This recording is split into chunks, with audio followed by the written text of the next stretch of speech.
Hello friends और मेरे प्यारे बच्चों, कैसे हैं आप। वेलकम टू आर्ट्स एजुकेशन ई पाठशाला और मैं हूं आपका कैरियर गुरु रंजीत सिंह। तो चलिए हम बात करते हैं क्लास 10th केमिस्ट्री में chapter number 3 metals and non metal में इंपॉर्टेंट रिएक्शंस और उनके इक्वेशंस जो हमारे बोर्ड एग्जाम के पॉइंट ऑफ व्यू से बहुत इंपॉर्टेंट है।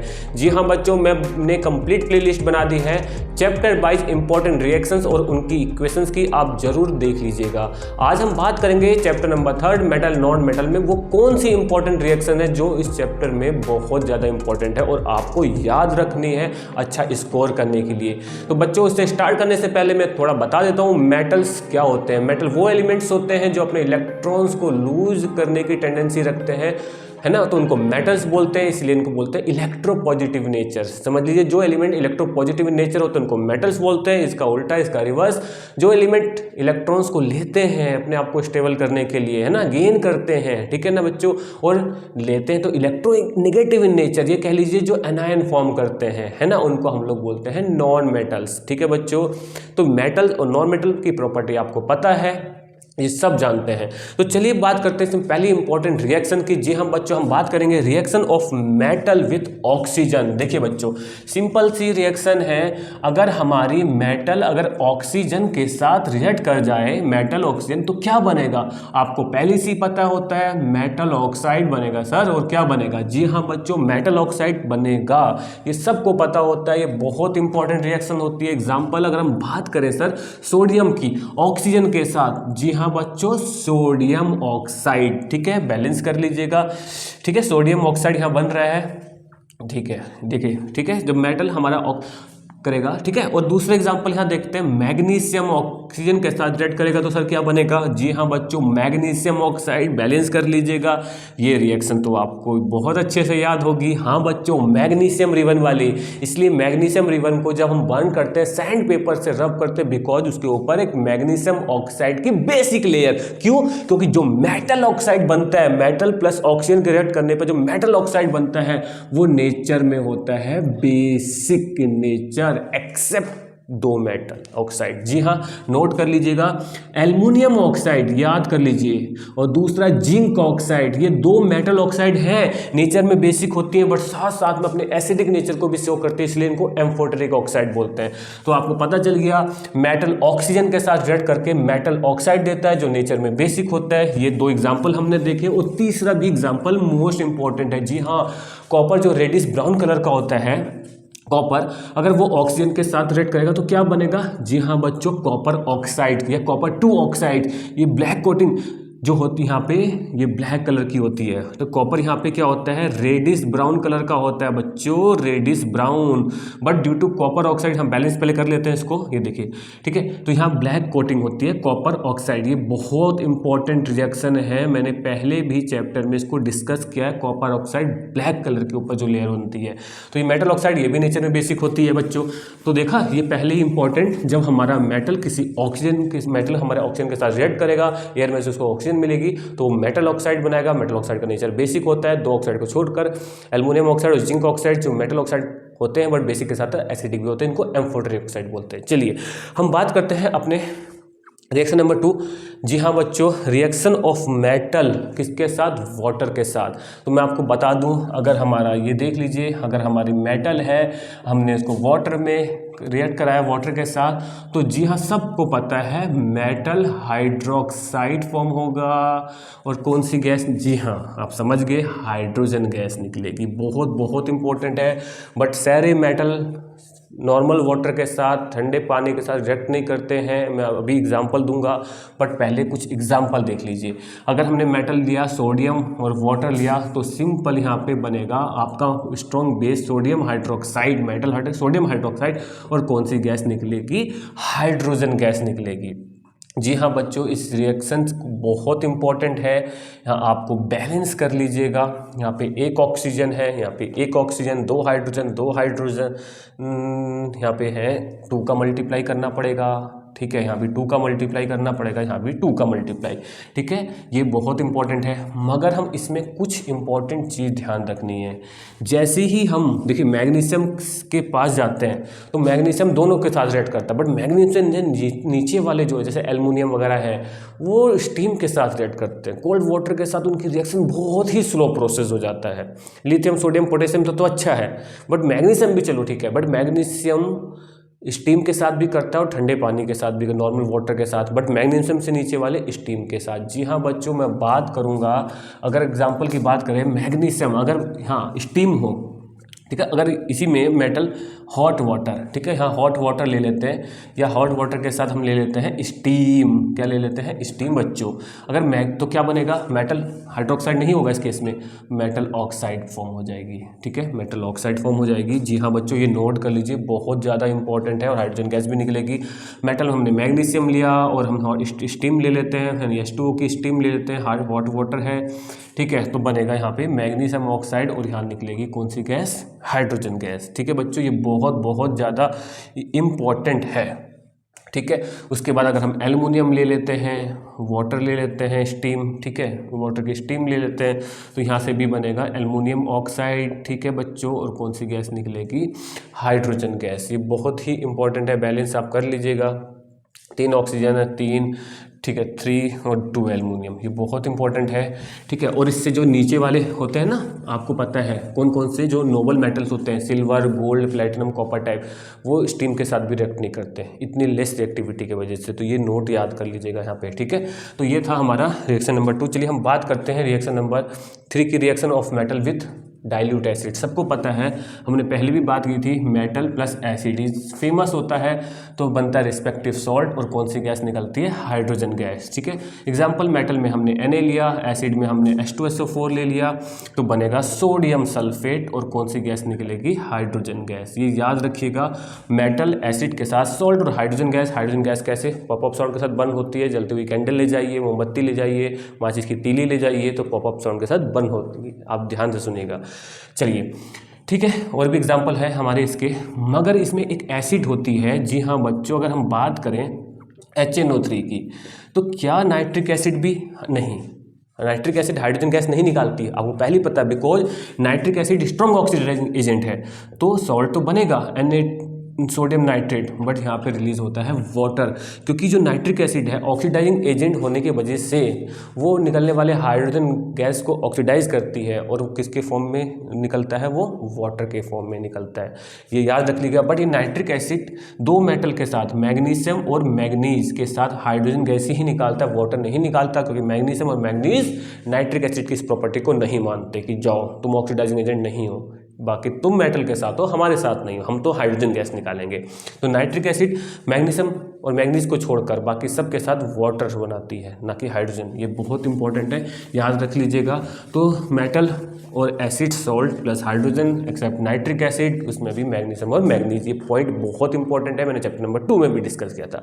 तो चलिए हम बात करते हैं अपने रिएक्शन नंबर 4 की, reaction of metal with solution of other metal salt. जी हाँ, बहुत इंपॉर्टेंट है, जब कोई एक मेटल दूसरे मेटल सॉल्ट के साथ, एग्जांपल अगर हम यहाँ बात करें, जैसे हमने यहाँ ले लिया मैग्नीशियम, ठीक है, और ये रिएक्ट कर रहा है जिंक सल्फेट के साथ, तो देखिए क्या होगा, तो यहाँ पे काम आएगी रिएक्टिविटी सीरीज। जी हाँ बच्चों, ये देखना पड़ेगा जो दूसरा मेटल सॉल्ट है उसमें जो मेटल है, जो हमने मेटल लिया उससे ज़्यादा रिएक्टिव है या कम रिएक्टिव है। अगर उससे ज़्यादा रिएक्टिव है तो उसको डिस्प्लेस कर देगा, इसको सब्स्टिट्यूशन या डिस्प्लेसमेंट रिएक्शन भी बोलते हैं। जी हाँ, यहाँ पे जैसे मैग्नीशियम इसको डिस्प्लेस कर देगा, जिंक से ज़्यादा रिएक्टिव है तो मैग्नीशियम सल्फेट और जिंक बच जाएगा, ठीक है बच्चों, याद रखिएगा।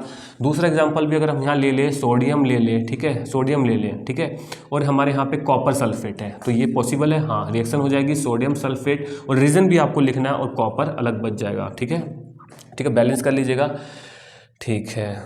हाँ, क्यों रीजन, क्योंकि सोडियम एक more reactive than the copper है, तो high reactive low reactive metal को डिस्प्लेस कर देता है बच्चों, ये बहुत इंपॉर्टेंट है। अगर हम ऐसे ले लें, जैसे एग्जांपल हमने यहाँ कॉपर ले लिया और हमने यहाँ FeSO4 ले लिया, तो क्या ये रिएक्शन होगी, no reaction, no reaction, because reason लिखना पड़ेगा, जो कॉपर है वो आयरन से लेस रिएक्टिव है, तो ये कॉपर आयरन को रिप्लेस नहीं कर पाएगा। मेटल की रिएक्टिविटी सीरीज में कॉपर आयरन से नीचे आता है। ठीक है, ठीक है। अगर इसका दूसरा एग्जांपल भी आप देख सकते हैं, सिल्वर अगर आपने ले लिया है, आपके पास मैग्नीशियम सल्फेट है, तो क्या ये पॉसिबल है? नहीं, ये भी पॉसिबल नहीं है, क्योंकि सिल्वर लो रिएक्टिव मेटल है। अगर मैग्नीशियम क्लोराइड आ गया, कोई भी मतलब कोई भी सॉल्ट आ गया, मेटल सॉल्ट, तो आपको देखना है कि उस मेटल सॉल्ट में जो मेटल है वो हमारे दूसरे मेटल से रिएक्टिव है कि नहीं है। अगर होगा तो रिप्लेस कर देगा, नहीं होगा तो नहीं रिप्लेस करेगा। ये बहुत इंपॉर्टेंट है। चलिए हम बात करते हैं अपने रिएक्शन नंबर 5 की, reaction of non metal with oxygen. जी हाँ बच्चों, हम बात कर रहे हैं नॉन मेटल की।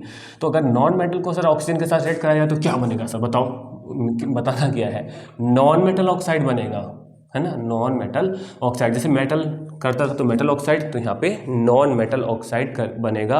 ये आप नोट कर लीजिएगा, बहुत ही इम्पोर्टेंट है बच्चों। जैसे कार्बन की रिएक्शन ऑक्सीजन के साथ कार्बन डाइऑक्साइड, मगर अगर इनसफिशिएंट पहुँच रही है, ऑक्सीजन कम पहुँच रही है, तो कार्बन मोनोऑक्साइड, ये याद रखिएगा, तब क्या बनेगा? कार्बन मोनो ऑक्साइड बनता है। ठीक है, ये बहुत इंपॉर्टेंट है। ये जब प्रॉपर ऑक्सीजन जा रही है बट कम ऑक्सीजन जा रही है तो कार्बन मोनोऑक्साइड, ठीक है, ये पॉइजनस होता है, खतरनाक होता है कार्बन मोनोऑक्साइड। ठीक है, ठीक है। उसी तरह से दूसरा एग्जांपल देख लेते हैं। सल्फर प्लस ऑक्सीजन के साथ बनेगा sulphur dioxide, nitrogen plus oxygen के साथ नाइट्रोजन डाइऑक्साइड। ठीक है, ये सबको आपको पता है। जब भी नॉन मेटल ऑक्साइड बनती हैं, नॉन मेटल ऑक्सीजन के साथ रिएक्ट करती है, नॉन मेटल ऑक्साइड्स बनती हैं।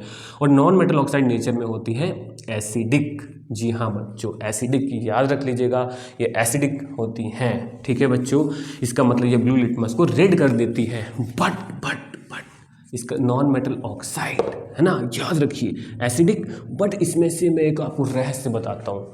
जैसे कुछ metal oxide, aluminium oxide, zinc oxide amphoteric थी, मतलब बेस के साथ एसिड थी, तो यहाँ भी कुछ ऐसे नॉन मेटल ऑक्साइड है।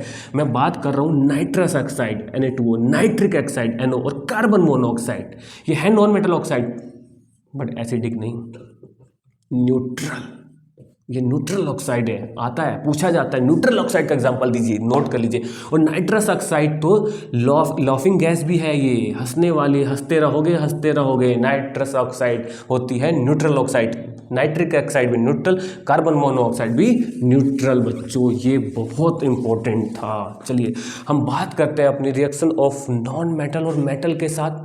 अगर हमारी मेटल और नॉन मेटल रिएक्ट कर जाए आपस में तो क्या होगा? जी हाँ बच्चों, आयनिक कंपाउंड। आपको पता है जब भी मेटल प्लस अगर नॉन मेटल आपस में रिएक्ट करते हैं तो मेटल क्या होता है? पॉजिटिव आयन होता है बच्चों, पॉजिटिव आयन देता है, और ये नेगेटिव आयन देता है, तो आयनिक कंपाउंड बनते हैं। जी हाँ बच्चों, आयनिक कंपाउंड। ठीक है, जैसे हमने देखा था Na और Cl का, आप देख लीजिएगा, हमारा NaCl बन रहा है, तो NaCl एक आयनिक कंपाउंड है। तो आयनिक कंपाउंड सॉलिड होता है, आयनिक बॉन्ड स्ट्रॉन्ग होता है कोवेलेंट से, है ना, तभी तो।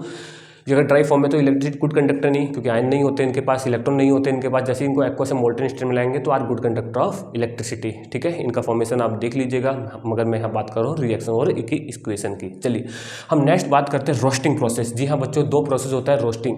जब कोई मेटल अपने सल्फाइड फॉर्म में होता है, सल्फाइड ओर में होता है, तब हम उसको रोस्टिंग करते हैं, और जब कार्बोनेट फॉर्म में होता है उसको हम कैल्सिनेशन करते हैं। दोनों प्रोसेस किसी सल्फाइड ओर को ऑक्साइड ओर में बदलने के लिए या कार्बोनेट ओर को ऑक्साइड ओर में बदलने के लिए, क्योंकि मेटल को उसके ऑक्साइड से निकालना आसान है, प्रॉफिटेबल है। अगर मेटल अगर सल्फाइड और कार्बोनेट फॉर्म में है तो मेटल निकालना थोड़ा मुश्किल है। रोस्टिंग में ज़्यादा हीट चाहिए, ज़्यादा ऑक्सीजन चाहिए, रोस्ट करना है ना, और थोड़ा कैल्सिनेशन में कम चाहिए होती है। ठीक है, तो एक एग्जांपल देखते हैं। जैसे रोस्टिंग पहले देख लीजिए, रोस्टिंग हम कर रहे हैं। अगर हम एग्जाम्पल लेते हैं जिंक सल्फ ले लेते हैं, जिंक ब्लेंड, जिसको जिंक सल्फाइड भी बोलते हैं। तो ऑक्सीजन चाहिए, 3O2 हम ले लेते हैं, यहाँ पे इसको हीट करेंगे भैया, रोस्टिंग में तो हीट चाहिए, तो ये बनेगा जिंक ऑक्साइड। जी हाँ बच्चों, और सल्फर डाइऑक्साइड गैस रिलीज होगी। ठीक है, सल्फर डाइऑक्साइड रिलीज होगी, आप बैलेंस कर लीजिएगा। ठीक है, ये बैलेंस उसकी आप है 3O2 और यहाँ 2 कर दीजिएंगे, तो ये देखिए 2S 2 जिंक हमारा हो गया 6 4 6, ये देखिए, है ना। तो यहाँ जिंक सल्फाइड बदल गया जिंक ऑक्साइड में। ये रोस्टिंग की बहुत इंपॉर्टेंट है, यहाँ हीट चाहिए, ऑक्सीजन चाहिए, एक्स्ट्रा हीट करनी पड़ेगी, यही डिफरेंस है। और रोस्टिंग में सल्फाइड और जिंक सल्फाइड बदल गया जिंक ऑक्साइड में। जिंक ऑक्साइड से जिंक निकालना आसान है, ज़्यादा प्रॉफिटेबल है, ज़्यादा मात्रा में जिंक निकलेगा। और जिंक सल्फाइड से अगर आप जिंक निकालने की कोशिश करोगे तो इतना प्रॉफिटेबल नहीं था, कम मात्रा में जिंक निकलेगा, इसलिए हम रोस्टिंग करते हैं बच्चों। ठीक है, इसी में हम देख लेते हैं कैल्सिनेशन। देखिए बच्चों, कैल्सिनेशन में क्या है, अगर मान लीजिए जिंक अपने कार्बोनेट फॉर्म में है तो जिंक कार्बोनेट, ठीक है, और यहाँ पे बस हीट करते हैं, इतनी ज़्यादा मात्रा में नहीं, इसमें थोड़ी सी भी ऑक्सीजन मिल जाएगी, मतलब कहते हैं ना एब्सेंस लगभग।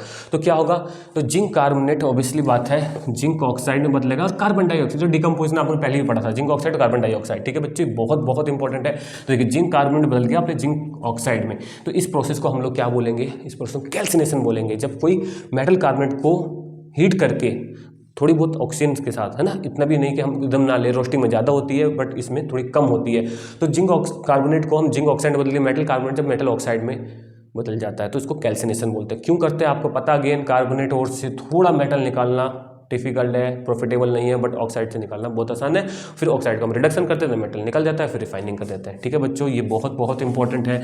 रोस्टिंग और कैल्सिनेशन में डिफरेंस भी देख लीजिएगा। हम नेक्स्ट बात कर रहे हैं, जी हाँ, थर्माइट रिएक्शन बहुत इंपॉर्टेंट है इस चैप्टर में। थर्माइट मैंने क्या बोला, जब भी कोई मेटल ऑक्साइड, उससे मेटल अब निकालना है, ठीक है, मेटल ऑक्साइड ले लिया आपने, अब रिडक्शन करते हैं, मोस्ट ऑफ मेटल के लिए कार्बन यूज करते हैं। क्या, कार्बन एक रिड्यूसिंग एजेंट है, बट स्पेशल केस है आयरन का। जी हाँ बच्चों, जब फेरिक ऑक्साइड से आयरन निकालना है और, है ना, ऑक्सीजन को हटाना है, रिडक्शन करना है, तब हम एल्युमिनियम यूज करेंगे as a reducing agent. Example देखते हैं। जी हाँ बच्चों, फेरिक ऑक्साइड हमने ले लिया थर्माइट रिएक्शन में Fe2O3, जिसको हम लोग बोलेंगे फेरिक ऑक्साइड। ठीक है बच्चों, फेरिक ऑक्साइड, ये देखिए बच्चों, ठीक है, यहाँ पे हम लोग ले रहे हैं aluminium as a reducing agent. क्या लेंगे हम, एल्युमिनियम लेंगे एज अ रिड्यूसिंग एजेंट। ठीक है, आप नोट कर लीजिए। तो क्या होगा बच्चों, बताओ, आयरन बनेगा ना, Fe बनेगा। ठीक है बच्चों, आयरन बनेगा और साथ में क्या बनेगा, जी हाँ, एल्युमिनियम ऑक्साइड Al2O3, और भैया दबा की हीट निकलेगी, बहुत हीट निकलेगी, इसलिए इतनी ज़्यादा हीट निकलती है ना, ये बहुत एक्सोथर्मिक प्रोसेस बोला जाता है थर्माइट रिएक्शन एक्सोथर्मिक। इतनी ज़्यादा हीट निकलती है, आयरन को भी मेल्ट करती है, इसलिए इसको वेल्डिंग पर्पस में भी यूज़ करते हैं, थर्माइट वेल्डिंग। जी हाँ बच्चों, रेलवे ट्रैक को ज्वाइन करने में, बड़ी मशीनरी को करने में, ज्वाइन करने में जहाँ वेल्डिंग यूज होती है वो थर्माइट वेल्डिंग यूज होती है। आप इसको बैलेंस कर लीजिएगा। ठीक है, या फेरिक ऑक्साइड है बच्चों, है ना, या आयरन 3 ऑक्साइड भी इसको हम लोग बोलेंगे। ठीक है, आयरन, मैं लिख देता हूँ यहाँ पे, आयरन 3 ऑक्साइड। जी हाँ, ये थर्माइट, यहाँ पे कुछ नहीं है, यहाँ पे aluminium as a reducing agent का काम कर रहा है, रिड्यूसिंग, है ना। आपको पता है रिड्यूसिंग एजेंट क्या होते हैं, जो खुद को ऑक्सीडाइज कर लेते हैं। देखो ऑक्सीडाइज करके और खुद को इसको रिड्यूस कर रहे हैं, तो यहाँ ऑक्सीडेशन हो रहा है, यहाँ रिडक्शन हो रहा है, मतलब हमें आयरन मिल रहा है। याद रखिएगा, ये थर्माइट प्रोसेस की बैलेंस इक्वेशन है, अच्छे से नोट कर लीजिए, बहुत ही अच्छे से नोट कर लीजिएगा बच्चों। 3 ऑक्सीजन 2 आयरन, एल्युमिनियम हो गए 2। ये बहुत इंपॉर्टेंट है, बहुत ही ज़्यादा इंपॉर्टेंट है। ठीक है, थर्माइट वेल्डिंग में यूज़ करते हैं, इसमें हम लोग aluminium as a reducing agent लेते हैं। ठीक है, क्या होता है, दूसरे को यूज़ करके खुद को ऑक्सीडाइज कर लेता है। ठीक है बच्चों, बहुत इंपॉर्टेंट है। चलिए ऐसे ही हम लास्ट में बात कर लेते हैं रिफाइनिंग या प्यूरिफिकेशन। अगर यहाँ निकल गया आयरन तो वो प्योर फॉर्म में नहीं होता है, और मैंने पहले ही बताया था रिफाइनिंग में कुछ नहीं होता। ये 2 चीज़ याद रखिएगा, इलेक्ट्रोलिसिस या रिफाइनिंग में क्या होता है, मेटल की 2 रोड होती है और बैटरी से माइनस प्लस ये देखिए कनेक्ट होती है, जिससे जो माइनस से कनेक्ट होता है उसको हम लोग कैथोड बोलते हैं। जी हाँ बच्चों, कैथोड नेगेटिव होता है, जो बैटरी के पॉजिटिव टर्मिनल यहाँ पॉजिटिव है वो होता है एनोड। ठीक है, अब आप खुद सोचिए, अभी मैंने क्या बोला था, मेटल इलेक्ट्रो पॉजिटिव नेचर है ना। अगर जो मेटल होगा लास्ट में जिसकी रिफाइनिंग करोगे तो मेटल किसके पास जाएगा, तो यहाँ पे हमेशा मेटल जो होता है डिपॉजिटेड होता है कहाँ पे, कैथोड पर। जैसे सोडियम हो, आयरन हो, जिंक हो। एग्जांपल अगर हम मेटल की बात करें, आयरन की ले लीजिए, तो आयरन के ऊपर आपको पता है 2+, तो वो किसकी तरफ जाएगा, कैथोड की तरफ, क्योंकि metal electro positive in nature attract करेगा कैथोड की तरफ। और जो बाकी अगर दूसरा नॉन मेटल है या कोई जैसे क्लोरीन कोई गैस होती है या जो नेचर में इलेक्ट्रोनेगेटिव इन नेचर होती है, तो वो किसके तरफ, प्लस की तरफ अट्रैक्ट होगी, है ना। वो किसके तरफ अट्रैक्ट होगी, प्लस की तरफ, यानी एनोड की तरफ होगी। बट अगर कुछ मड वगैरह है, जैसे जो रिफाइन कर रहे हैं, तो कीचड़ उचड़ निकलती है या धूल धक्कर जो भी निकलती है वो एनोड के पास चली जाती है, जिसको हम लोग क्या बोलते हैं, एनोड मड। ठीक है, अगर इलेक्ट्रो डिकम्पोजिशन में नॉन मेटल है तो वो एनोड पे चला जाएगा, ये आप याद रख लिया। अगर एग्जांपल है जैसे NaCl का हम इलेक्ट्रोलिसिस कर रहे हैं, तो आपको पता है NaCl में जो सोडियम है ना वो प्लस में है और क्लोरीन माइनस में है, तो सोडियम कहाँ पे डिपोजिट होगा, कैथोड पे। जो क्लोरीन गैस हो जाएगी वो क्लोरीन गैस कहाँ पे चली जाएगी, एनोड पर, क्योंकि क्लोरीन इलेक्ट्रोनेगेटिव इन नेचर होती है और sodium electro positive in nature होता है। ठीक है, ये इस चीज़ में इंपॉर्टेंट चीज़ें हैं, ध्यान रखिएगा इस चीज़ में। मैं फिर से जल्दी जाते ये बता देता हूँ। देखिए, लाफिंग गैस Na2O याद रखिए, न्यूट्रल ऑक्साइड नाइट्रिक गैस ये भी न्यूट्रल, और कार्बन मोनोऑक्साइड ये भी न्यूट्रल। कार्बन मोनोऑक्साइड तब बनती है जब इनसफिशिएंट ऑक्सीजन होती है कार्बन के पास। ठीक है बच्चों, है ना, ये बहुत इंपॉर्टेंट है। और nitric acid strong oxidizing agent है, केवल मैग्नीशियम को छोड़कर। किसी भी अगर नाइट्रिक एसिड के साथ कोई भी अगर मेटल रिएक्ट कराते हो तो हाइड्रोजन की जगह वाटर रिलीज होता है। बट अगर नाइट्रिक एसिड को मैग्नीशियम और मैंगनीज के साथ कराते हो तो एज यूजुअल हाइड्रोजन गैस निकलती है। तो thank you so much watching this video. अगर ये वीडियो आपको पसंद आई तो लाइक शेयर कमेंट करना ना भूलिएगा। और अगर आपने मेरे चैनल को सब्सक्राइब कर दिया है तो दिल से थैंक यू सो मच। अगर नहीं किया है तो अभी कर दीजिए, बेल आइकन के बटन पर भी प्रेस कर दीजिए ताकि नेक्स्ट इंपॉर्टेंट वीडियो आप तक आसानी से पहुंच जाएगी। मिलते हैं अपने नेक्स्ट धमाकेदार वीडियो में, तब तक के लिए बाय।